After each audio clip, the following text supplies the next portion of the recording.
नमस्ते, मेरा नाम आशित है और आपने देखना शुरू कर दिया है टॉप सीक्रेट। आज बात करेंगे बंगाल इलेक्शन की, जो 2026 में यानी कि आने वाले साल में 2 महीने बाद जब नया साल शुरू होगा, उसी साल में बंगाल में इलेक्शन है। बैटल ऑफ बिहार के बाद अब बैटल ऑफ बंगाल हम लोगों को देखने को मिलने वाला है। तो सबसे पहले आप 2 तस्वीर देखिए। पहली तस्वीर ये है बंगाल बीजेपी के, ये बंगाल बीजेपी के जो है आपको दिखाते हैं, मार्क करके दिखाते हैं। ये बंगाल बीजेपी के प्रेसिडेंट हैं, ठीक। ये भूपेंद्र यादव हैं जो कि राज्य प्रभारी हैं, ठीक। पहली तस्वीर, ठीक। ये भी दूसरी तस्वीर है, तमाम जो पार्टी के पदाधिकारी हैं बंगाल में बैठे हुए हैं, ठीक। ये आपने 2 तस्वीर देख ली। अब देखिए इस तस्वीर की तारीख, तस्वीर की तारीख को नोट कीजिएगा, बहुत बड़ा मैसेज है। इस तारीख को देखिए, 11:27 PM और 14 नवंबर 2025। 14 नवंबर 2025 ये वही दिन है जिस दिन बिहार में चुनावी नतीजे सामने आए थे, और उसी दिन भारतीय जनता पार्टी का एक नेता, केंद्रीय मंत्री और चुनाव प्रभारी, वहां का राज्य प्रभारी जो है बंगाल में मीटिंग कर रहा है। अब सोचिए कि ये पार्टी जो है किस तरह से इलेक्शन मोड में रहती है। एक तरफ जहां बिहार में नतीजे सामने आ रहे हैं अभी चुनाव के, और वहीं दूसरी तरफ जो है बंगाल में पार्टी की बैठक चल रही है, क्योंकि आगे की रणनीति तैयार की जा रही है कि बंगाल इलेक्शन खत्म और बिहार इलेक्शन खत्म और बंगाल पे शिफ्ट होना है। तो यह है पार्टी का मैनेजमेंट, बीजेपी का मैनेजमेंट, कि चुनाव के लिए किस तरह से तैयारी हो जाती है। फिर से सुनिए, 14 तारीख को बिहार के नतीजे आ रहे थे और उसी दिन एक तस्वीर जारी की जाती है भूपेंद्र यादव की तरफ से और बीजेपी बंगाल की तरफ से, उसी दिन जिस दिन बिहार एक राज्य के चुनाव के नतीजे आ रहे हैं और दूसरे दिन उसी दिन दूसरे राज्य के चुनाव की तैयारी हो रही है। अब आगे चलते हैं, उसी दिन की बात है, उसी दिन की बात को आगे बढ़ाते हैं। 14 नवंबर को फिर क्या हुआ बंगाल से जुड़ा हुआ, जिस दिन बिहार इलेक्शन का रिजल्ट आया उसी दिन बंगाल की तैयारी कैसे शुरू की गई और उसमें जान फूका गया, उसको फिर से एक बार आगे समझिए। यह है पीएम मोदी। पीएम मोदी उसी दिन 14 नवंबर को, जिस दिन भूपेंद्र यादव ने तस्वीर डाली थी, ठीक उसी दिन 14 नवंबर को प्रधानमंत्री मोदी जो हैं बीजेपी के हेडक्वार्टर दिल्ली से क्या कहते हैं अपने भाषण में, जरा याद कीजिए। आपने सुना था तो पहले तो गमछा लहराते हुए आए और बिहार की जीत की बधाई दी, और बिहार की जीत की बधाई देते के साथ ही उन्होंने कहा कि गंगा मैया बिहार के रास्ते ही बंगाल जाती हैं, और क्या कहा कि बिहार वासियों ने बंगाल का रास्ता जो है क्लियर कर दिया है, बहुत बढ़िया बनाया है। यानी कि चुनाव की बात, मैसेजिंग की बात, कि हमने बिहार जीत लिया, अब बंगाल हमारे लिए आसान है। गंगा मैया का सहारा लेते हुए कि गंगा मैया बिहार के रास्ते ही जाती है, यानी कि बिहार के रास्ते बंगाल में प्रवेश करने की पीएम मोदी ने उस दिन बात कही थी। तो बिहार चुनाव खत्म, और खत्म होने के दिन, नतीजे आने के दिन ही बंगाल चुनाव की तैयारी शुरू। अब आगे बढ़ते हैं और देखते हैं कि भारतीय जनता पार्टी बंगाल इलेक्शन की तैयारी किस तरह से कर रही है, बंगाल चुनाव में किस तरह से उतरना है, इसके बारे में आपको बताएंगे कि कौन सी तैयारी चल रही है। तो आगे देखिए, ये देखिए बंगाल इलेक्शन में किस तरह से उतरा जा रहा है, इसको पढ़िए। भाजपा ने बंगाल में अपने प्रचार अभियान के लिए 10 मुद्दे पहले ही तय कर लिए हैं। 5-6 महीने पहले जो है 10 मुद्दे तय हो गए हैं। वो कौन से मुद्दे हैं जिस पर चुनाव लड़ा जाएगा, जिस तरह से बिहार और बंगाल में एक समानता क्या है देखिए। एक तरफ पीएम मोदी, भाजपा या फिर एनडीए कह लें, बिहार में जो है 20 साल का किला जो है वो ढहने से रोकना था, और बंगाल में क्या करना है, 15 साल का जो किला है ममता बनर्जी का, उसको ढहाना है, राजनीतिक किला उसको ढहाना है और काबिज होना है, क्योंकि अभी तक भाजपा जो है बंगाल में सरकार बना नहीं पाई है। तो यह है, भाजपा ने बंगाल में अपने प्रचार अभियान के लिए 10 मुद्दे पहले ही तय कर लिए हैं। जिस तरह से बिहार में पहले ही जंगल राज तय कर लिया गया था कि जंगल राज पर अटैक करना है। बिहार में जब भी चुनाव होता है अक्सर लोग, समर्थक या फिर बिहार के लोग कहते हैं कि भाई कब तक लड़ोगे इस पर, लेकिन भारतीय जनता पार्टी को पता है कि लोगों को याद क्या दिलाना है। तो ठीक उसी तरह से बंगाल में भाजपा ने 10 मुद्दे तय कर लिए हैं। कौन कौन से मुद्दे हैं ये देखिए। भाजपा ने बंगाल में अपने प्रचार अभियान के लिए 10 मुद्दे पहले ही तय कर लिए हैं, जिनमें खराब कानून व्यवस्था, भ्रष्टाचार, अवैध घुसपैठ, राष्ट्रीय सुरक्षा और लोकतंत्र का खात्मा शामिल है। जो भी बंगाल के ज्वलंत मुद्दे हैं, आप अक्सर वहां पर कानून व्यवस्था की बात सुनते होंगे, किस तरह से आए दिन जो है सो खासकर जो सांप्रदायिक घटनाएं हैं, जो हिंदुओं पर अत्याचार है वहां पर हो रहा है, भ्रष्टाचार है, अवैध घुसपैठ है। चुनाव प्रभारी केंद्रीय मंत्री भूपेंद्र यादव तैयारियों की निगरानी के लिए कोलकाता में नेताओं के एक कोर ग्रुप के साथ साप्ताहिक बैठक करते हैं। राज्य भर के 80,000 बूथों पर पार्टी कार्यकर्ताओं को संगठन को मजबूत करने की जिम्मेदारियां सौंपी गई है। जनसत्ता की यह रिपोर्ट है, जनसत्ता की रिपोर्ट में चला रहा हूं, जो आपको दिखा रहा हूं। देखिए, अब देखिए क्या है, साप्ताहिक बैठक, 6 महीना चुनाव का बैठक है, सप्ताह में बैठक हो रहा है और 80,000 बूथों पर पार्टी कार्यकर्ताओं को संगठन को मजबूत करने की जिम्मेदारियां सौंपी गई हैं। मेरा बूथ सबसे मजबूत एक कार्यक्रम प्रधानमंत्री भी करते हैं, चुनाव से पहले संवाद करते हैं वो, और देखिए बूथ पर फोकस किया। 80,000 बूथों पर पार्टी कार्यकर्ताओं को संगठन को मजबूत करने की जिम्मेदारियां सौंपी गई है। अब आगे बढ़ते हैं, ये पहला हो गया। अब देखिए, बंगाल में बीजेपी के लिए सबसे बड़ी चुनौती बाहरी के ठप्पे से छुटकारा पाना है। और ये जो हेडलाइन है, इस पर आपको अभी जो चीज बताऊंगा, आप देखेंगे कि भारतीय जनता पार्टी इस बार बंगाल के चुनाव में उतरने के लिए किस तरह की तैयारियां कर रही है। मतलब क्या है कि बंगाल जैसे राज्य में, बंगाल हो गया, असम हो गया, उधर जो भी राज्य है, आप ईस्ट की तरफ जाएंगे तो वहां पर एक स्थानीयता का एक अलग ही भाव है कि लोग जो है स्थानीय होने का मुद्दा बनाते हैं कि ये स्थानीय नहीं है, बाहरी है। असम में देखिए जिस तरह से होता है, कल्चर को लेकर वो ज्यादा जो है जागरूक रहते हैं, संस्कृति को लेकर कि हमारे अपने लोग, हमारे अपने क्षेत्र के लोग, तो क्षेत्रवाद वाला मामला उधर ज्यादा है। इसलिए ममता बनर्जी अक्सर वहां पर जब चुनाव होता है तो बाहरी और भीतरी का मुद्दा यानी बंगाली का मुद्दा उठाती हैं, बंगाली अस्मिता की बात करती हैं और गुजराती बताती हैं पीएम मोदी, अमित शाह और भाजपा को कि ये लोग जो है गुजरात से आए हुए हैं। तो उसका काट क्या है, उस पर जो है भारतीय जनता पार्टी की तैयारी क्या है, ये दिखाते हैं आपको। देखिए, सबसे पहले पढ़िए, इंडियन एक्सप्रेस से बातचीत में वरिष्ठ नेताओं के अनुसार पार्टी की सबसे बड़ी चुनौती बाहरी के ठप्पे से छुटकारा पाना है। यानी कि भारतीय जनता पार्टी के नेता भी ये मान रहे हैं कि जो पार्टी की सबसे बड़ी चुनौती है बाहरी के ठप्पे से छुटकारा पाना, जिसे ममता बनर्जी मुद्दा बनाती हैं, तो उससे छुटकारा पाने के लिए भारतीय जनता पार्टी क्या कर रही है। अब आगे देखिए, आप जानेंगे तो आपके मतलब होश उड़ जाएंगे कि इस तरह की तैयारी चल रही है। तो चुनाव से पहले भारतीय जनता पार्टी की किस तरह की तैयारी होती है, मैं आपको दिखा रहा हूं। पश्चिम बंगाल के मुख्यमंत्री ममता बनर्जी ने 2021 के चुनाव में पार्टी के खिलाफ इस मुद्दे का सफलतापूर्वक इस्तेमाल किया था। सीएम बनर्जी ने उस चुनाव को बाहरी लोगों की पार्टी और बंगाल की बेटी के बीच मुकाबला बताया था। इमोशन जोड़ने की कोशिश जो बंगाल में की गई थी ममता बनर्जी की तरफ से, वो कामयाब हुआ था और एक गजब की विक्ट्री, 213 सीट टीएमसी जीत ली थी। जबकि भारतीय जनता पार्टी को लग रहा था कि हमें लोकसभा चुनाव, जो 2019 में लोकसभा चुनाव हुआ था, उसका फायदा मिलेगा, लेकिन कोई फायदा नहीं मिला।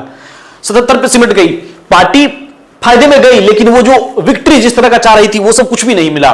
तो ये देखिए, ये जो बंगाल की बेटी और बाहरी का मुद्दा उठाया गया था, उसके काट के लिए भारतीय जनता पार्टी के पास क्या है प्लान, अभी आपको और बताते हैं। जब अगला स्लाइड आएगा तब आपको समझ में आएगा।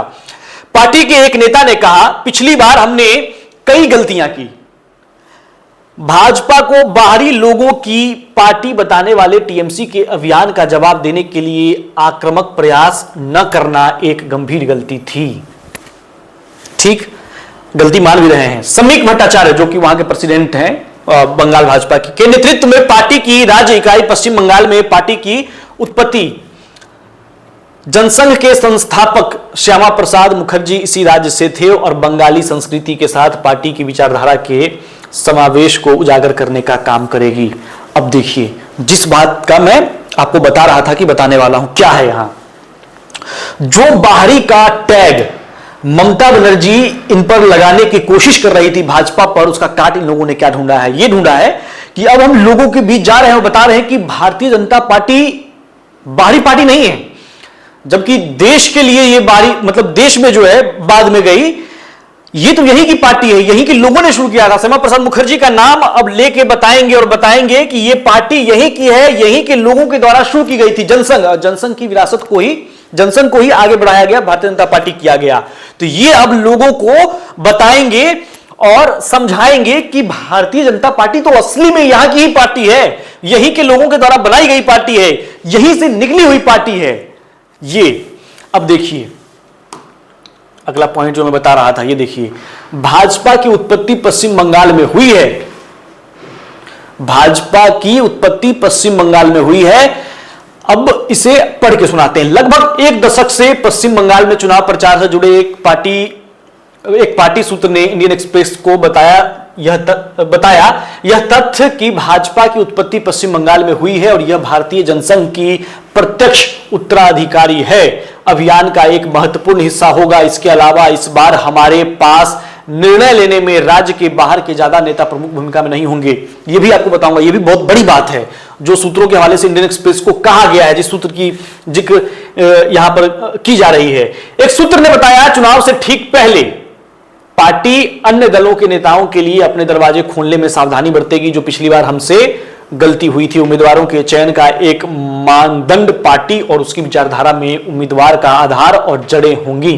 पार्टी की छवि को निखारने के लिए युवा, स्वच्छ और शिक्षित चेहरे होंगे। अब इस जो लाइन है 1 2 3 4 5 6, ये 6 लाइन का मतलब समझिए।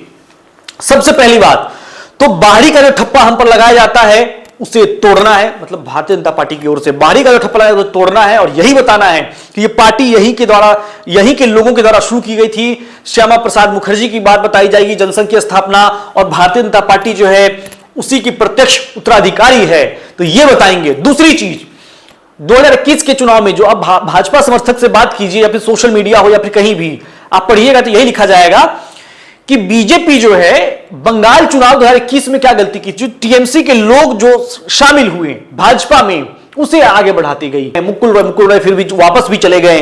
तो इस तरह की गलती जो कि पार्टी के बाहर से ठीक चुनाव के समय में आ रहे हैं, उन लोगों को मौका देने से बचना है इस बार।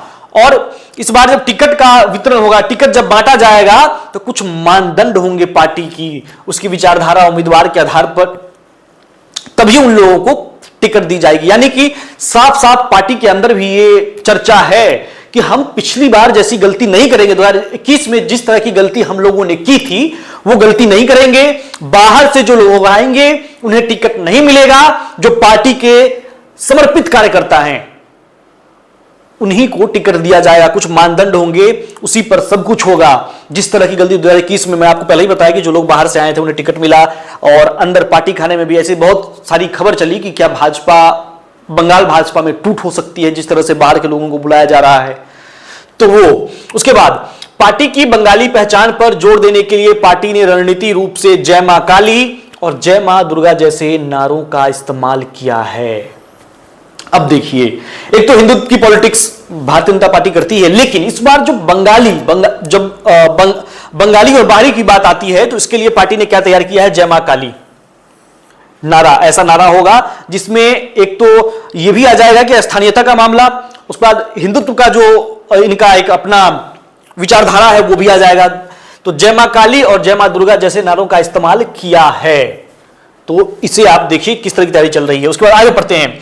केंद्रीय मंत्री और पूर्व राज्य भाजपा अध्यक्ष, यानी कि जो पहले जो भाजपा के अध्यक्ष थे वहां बंगाल में, सुकांत मजुमदार ने द इंडियन एक्सप्रेस को बताया कि भाजपा एकमात्र राष्ट्रीय पार्टी है जिसकी स्थापना एक बंगाली ने की है। वही जो मैं बता रहा था। देखिए अब तमाम नेता जो है वहां बात कर रहे हैं और इससे जो है बूथ लेवल के नेताओं को बताया जा रहा है कि आप लोगों को बताइए कि भाजपा जो है बाहर की पार्टी नहीं है, यहीं के लोगों के द्वारा शुरू की गई थी, बंगाल से ही इसकी उत्पत्ति हुई है। पश्चिम बंगाल में हमारी पार्टी के नेता केवल बंगाली हैं, लेकिन अब देखिए पश्चिम बंगाल में जो हमारे पार्टी में जो लोग हैं वो सब के सब जो हैं बंगाली हैं। अब टारगेट कहां जा रहा है देखिए, उसे केवल बंगाली हैं, लेकिन तृणमूल कांग्रेस ने बंगाली अस्मिता को चुनावी मुद्दे के रूप में इस्तेमाल किया है। आगे देखिएगा कितना बड़ा धमाका होगा। यह ममता बनर्जी ही है जिन्होंने एक महाराष्ट्रियन साकेत गोखले को राज्य से राज्यसभा सांसद बनवाया। नाम याद कीजिएगा। उन्होंने 2 गैर बंगालियों शत्रुघ्न सिन्हा जो कि पटना के रहने वाले हैं, पहले कांग्रेस बीजेपी और अब तृणमूल कांग्रेस वो जो है सो वहां से सांसद बन गए हैं, आसनसोल से चुनाव जीते हैं और यूसुफ पठान को लोकसभा सांसद बनवाया, जिससे संसद में बंगाली सांसदों की संख्या कम हो गई। यानी कि जिस बंगाली अस्मिता की बात ममता बनर्जी करती थी, उसको टैकल करने के लिए, उस पर घेरने के लिए देखिए कितना बड़ा प्लान तैयार किया गया है। नाम के साथ बताया जा रहा है, एक तरफ तो यह कहा जा रहा है कि श्यामा प्रसाद मुखर्जी बंगाल के थे और उन्होंने ही जनसंघ की स्थापना की, उसी की प्रत्यक्ष उत्तराधिकारी भारतीय जनता पार्टी है, यानी कि बंगाल की पार्टी है। दूसरी तरफ नाम के साथ बताया जा रहा है सामने वाले यानी कि ममता बनर्जी के बारे में कि देखिए इन्होंने तीन लोगों को, एक तो महाराष्ट्रियन, उसके बाद शत्रुघ्न सिन्हा, उसके बाद यूसुफ पठान का नाम लेकर कि देखिए इन लोगों, ये लोग जो है बाहर से लोगों को बुलाते हैं, यहां चुनाव जिताते हैं और बंगाली का हकमारी करते हैं। तो ये देखिए, अब आगे देखते हैं। ये रखा हूं मैं, आपको रिजल्ट बताऊंगा कि कितना सीट है। तो कुल मिलाकर पहले तो ये हो गया कि तैयारी क्या है। सबसे पहले देखिए, सबसे पहले मैं आपको क्या बताया, शुरू से एक बार देख लेते हैं ताकि एकदम समझ आए, बिल्कुल भी डाइवर्ट नहीं होना है। ये बताया कि पहले दो फोटो दिखाया आपको, ये दोनों फोटो देख लिए। उसके बाद ये फोटो जो है 14 नवंबर को जारी की गई थी, जब बंगाल चुनाव के, ये बिहार चुनाव के नतीजे आ रहे थे। बिहार चुनाव के नतीजे आने के साथ ही पार्टी जो है तैयारी करना शुरू कर दी बंगाल में। पीएम मोदी भी उसी दिन, चुनाव के नतीजे आए उसी दिन दिल्ली हेडक्वार्टर से जो है बंगाल का जिक्र कर दिए। गंगा मैया बिहार से होकर ही बंगाल जाती हैं, यानी कि अब बिहार खत्म और बंगाल की बारी है। और बिहार वासियों को जो है धन्यवाद दिया कि अब हम लोग बंगाल में भी प्रवेश करेंगे, बंगाल का रास्ता आसान कर दिया। उसके बाद में आपको बताया कि 10 मुद्दा जो इस बार लेकर वो बंगाल में उतरने वाले हैं, किस तरह से प्रभावी वो मुद्दे हैं, किस तरह से अपने संगठन को मजबूत किया जा रहा है। 80,000 बूथों पर पार्टी कार्यकर्ताओं को, संगठन को मजबूत करने की जिम्मेदारियां, ठीक। उसके बाद बताया आपको कि बीजेपी के लिए सबसे बड़ी चुनौती, बाहरी के ठप्पे को किस तरह से मिटाने की तैयारी हो रही है। दिलचस्प कहानी मैं आपको बताया हूं आज के इस वीडियो में। उसके बाद कि भाजपा की उत्पत्ति को लेकर किस तरह से लोगों को बताना है सब कुछ, कि इमोशन कार्ड, कि नहीं यहीं के लोग थे, श्यामा प्रसाद मुखर्जी का नाम, उसके बाद यूसुफ पठान और राज्यसभा सांसद गोखले और शत्रुघ्न सिन्हा का नाम लेकर बताना है कि ये लोग बाहरी लोगों को प्रमोट करते हैं, बंगालियों का हक मारते हैं। उसके बाद जान लेते हैं कि लड़ाई किस चीज की है। लड़ाई जो है ये सीट की है। ये रिजल्ट है 2021 की। 2021 में टीएमसी 213 सीट पाई थी, मतलब बंगाल में 294 सीट है टोटल, और 294 सीट की ही लड़ाई है, उसी नंबर का लड़ाई है। उस नंबर में 2021 में क्या नतीजा रहा था वो अब आखिरी में आपको बता रहा हूं, ताकि स्पष्ट रहे कि पिछली बार का मामला क्या था। तो पिछली बार जो है 294 सीट पर लड़ाई हुई थी, जिसमें 213 टीएमसी और 77 सीट पर सिमट गए थे भारतीय जनता पार्टी वाले। और इस बार उसी लड़ाई को अब आगे बढ़ाना है, यहां से आगे। अब यह देखना है कि टीएमसी डाउनफॉल होता है टीएमसी का या फिर इससे आगे, क्योंकि भारतीय जनता पार्टी को एक अच्छा बहुमत मिला था 2019 में लोकसभा में, वहां पर अच्छे सीट जीते थे, लेकिन वही सीट घट गया 2024 के लोकसभा चुनाव में। तो क्या उसका असर अब विधानसभा चुनाव में भी पड़ने वाला है, या फिर भारतीय जनता पार्टी 77 से आगे की ओर गियर बढ़ेगी, आगे की ओर ये जो है नंबर बढ़ेगा। तो यही देखना है 2026 के चुनाव में कि क्या होता है। तो कुल मिलाकर आज के वीडियो में मैंने आपको बता दिया कि बिहार, बैटल ऑफ बिहार के बाद अब बैटल ऑफ बंगाल की बारी है, और तमाम मीडिया के लोगों का भी नजर वहां होगा, हमारी भी नजर वही है। और जिस तरह से भी खबर बंगाल से निकलकर आती है, आपको लगातार टॉप सीक्रेट देते रहेगा। तो बंगाल चुनाव से जुड़ी हुई हर अपडेट के लिए टॉप सीक्रेट को अभी के अभी सब्सक्राइब कीजिए और देखते रहिए टॉप सीक्रेट।